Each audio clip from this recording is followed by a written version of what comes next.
Hello everyone and welcome back to another video. I'm hoping you guys are all having a fantastic day. So in today's video, as you can tell by the title, we will be talking about this extremely active pattern that will be occurring across much of the United States. It's really beginning, I would say, right now with the first little storm system that is moving across California, the west. And this storm system will be kind of initiating a pattern that will be occurring for a good while. It seems up until really the end of the long range. For now, that could go even longer because that's as far as the models go. So a lot of rain, a lot of snow, especially for upper elevation areas across the west. No real snowstorms in the near future, but again, out of this pattern, I do think that there could be a few significant ones in the future. But again, not really close enough to talk about. But yes, there's a lot to digest, if you will. So before we get into this, if you guys are new to this channel, hello, welcome. If you do enjoy this after watching the video, obviously consider subscribing, consider liking the video. It helps out a lot. Obviously, don't do it just because I told you so. And if you have any comments, concerns, questions, feel free to leave them down below. I will get my best at answering them, and usually I answer most. Alright, let's get into this. Okay, so I want to start off by showing you the Gfs model on Tropical Tidbits, a very good website, and again, I think this model does a very good job of representing why this upcoming pattern will be very active. And it goes out the furthest out of all models. It goes out to 384 hours. The other two major kind of models that I look at, the Canadian and European, only go out to 240 hours each. So let's take a look at this. Again, as I mentioned, we do have a system right now that is across the west into Nevada, Utah, that is producing some showers, some snow in the high elevations. We do also have a system across the northeast that is actually bringing some unseasonally chilly temperatures for the northeast. So that is a bit of a surprise, if you will. At least compared to what we've been seeing. I shouldn't say surprise, as it was forecasted, just a bit different from what many folks have been experiencing there. And yes, the nights could be very chilly there really today. Let's go back to this, and again, this system, look at this, it seems pretty weak here, right? What we have right now at 7 p.m. but as we push this into the overnight hours, it explodes. And I mean, it produces a lot of snow, a lot of rain. It's still a relatively small system. It's not going to develop into a massive one, and you'll see that across the plains it does produce some substantial amounts, but again, nothing really too impressive, I would say. But yes, definitely a lot of precipitation falling across Wyoming. Very heavy snowfall rates and precipitation amounts, both on the rain and especially the snowy side. Casper could be seeing a pretty decent city in Wyoming, by the way. Could be seeing up to what was that? I think 6-7 inches that I saw in the forecast, if not more. So yes, it will be a very heavy wet snow, but it's snow nonetheless. And notice as this system moves out, it doesn't really strengthen that much. It doesn't develop into a large beast. It's a little low pressure with a bit of rain on the northern side. A very weak cold front, if you want to call that even a cold front. A bit of rain. It does manage to drag down some cooler air towards the weekend for many folks across the Great Lakes. Now, while this is going on, I won't really be focusing on any other system individually like I did with this storm going forward, because going forward with this pattern, because it's there's just too many of them, and I just want to display today kind of again how active this will be, and really what has changed in the past few days, which hasn't been much.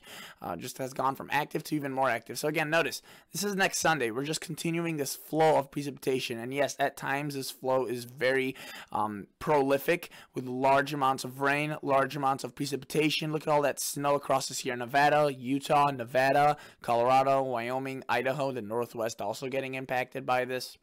And while that is occurring, I do want to say, you can see that towards the end of the long range, or maybe a bit of a break with that storm onslaught, which would be a reasonable guess to make after so many darn systems. There probably would be a break sometime after, as many storms as there will be. But notice that each of these systems that pass through, they develop a rainy side, really not a snowy side, but they do impact the central United States, into the southeast, potentially some severe weather, into the northeast. And again, if it does have some sort of tropical influence or moisture from the ocean, that could intensify into a decent rainmaker. And notice that as it pushes into the long range, as far as it goes, there's rain.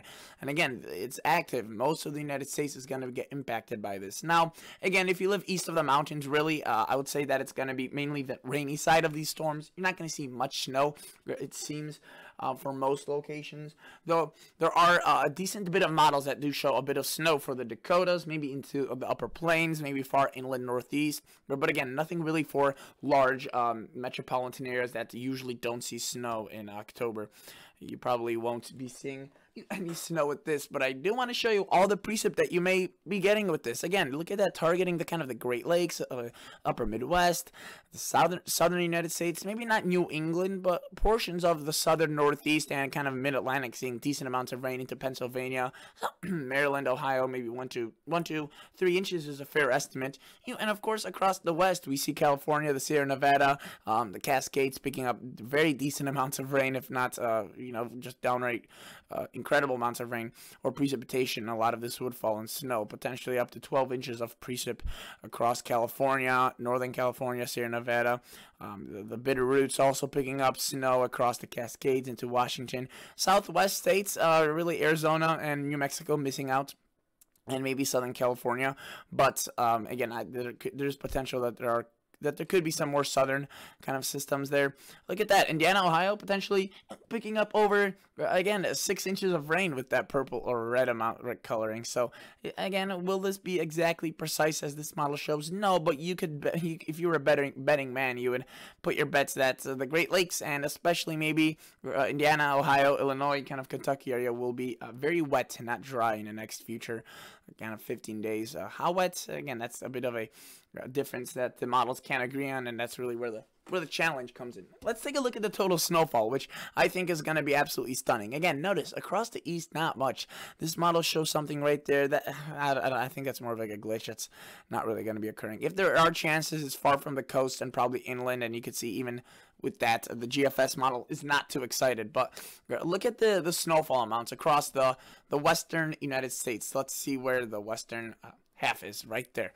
And notice, again, I mean, obviously the mountains seeing a lot of snow. And again, this is not really anything that hasn't been, I guess, heard of, if you will. But usually these snow amounts, the 70s, the 80s, those type of snowfall ranges, they're usually seen in the winter, not necessarily in not really in the fall, especially mid-fall, not even late fall. I can't even call this late fall yet.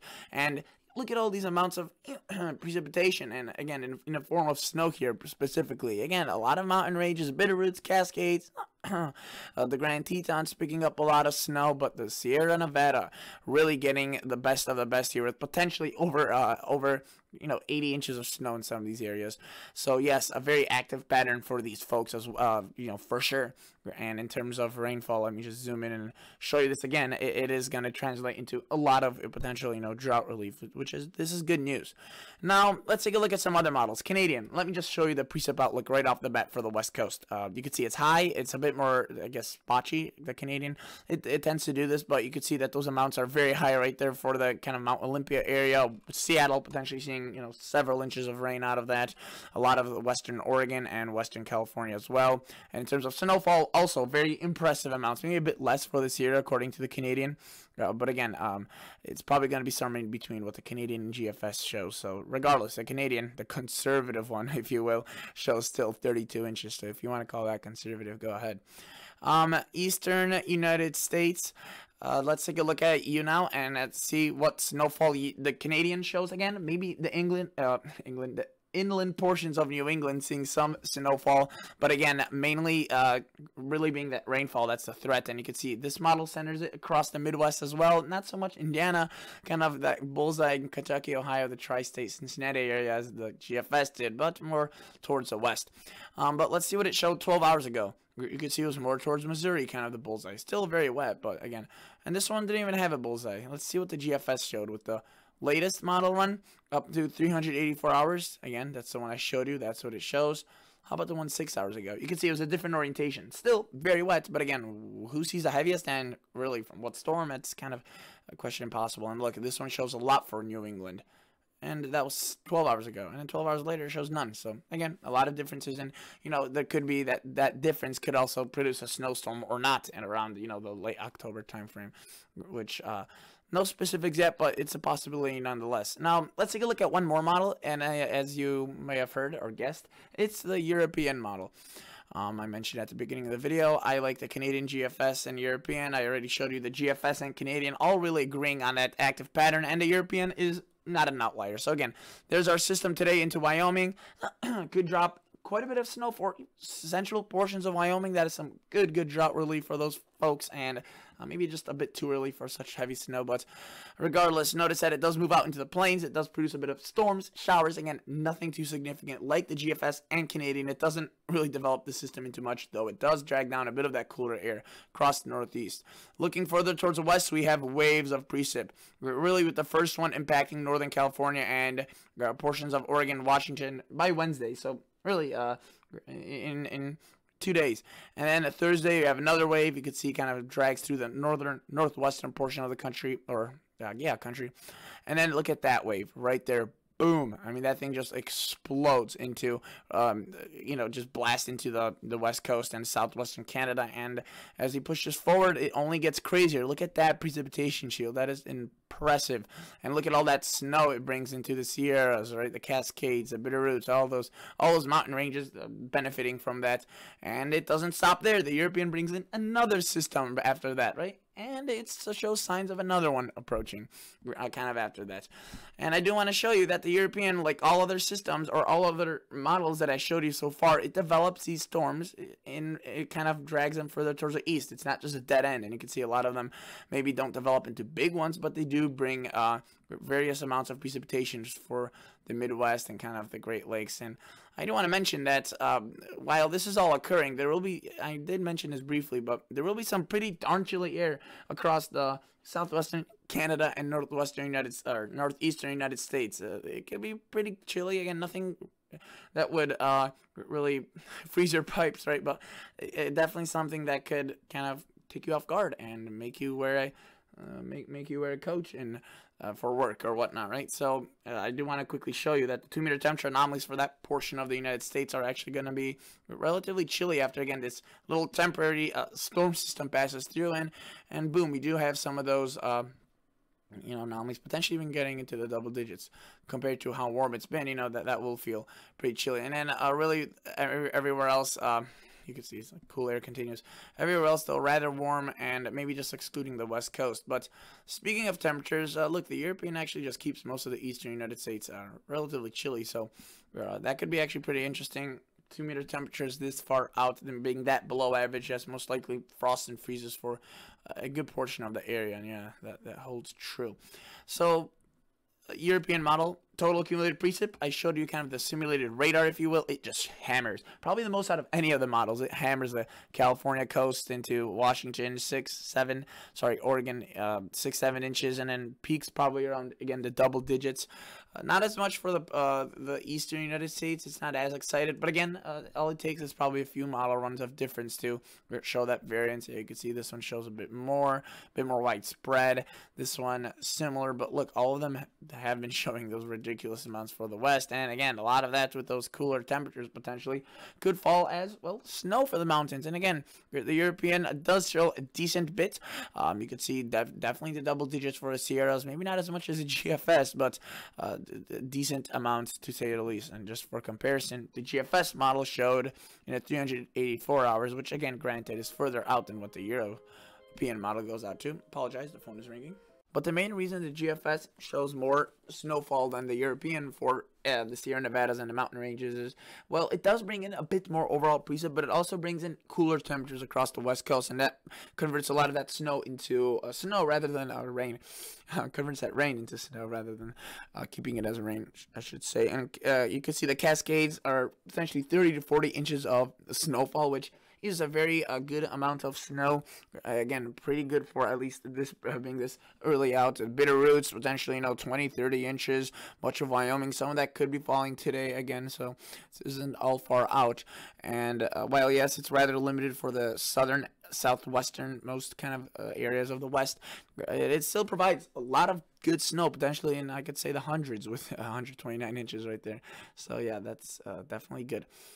Good news for those folks They need that they need that drought relief. But speaking of temperatures, I wanted to show you this already earlier.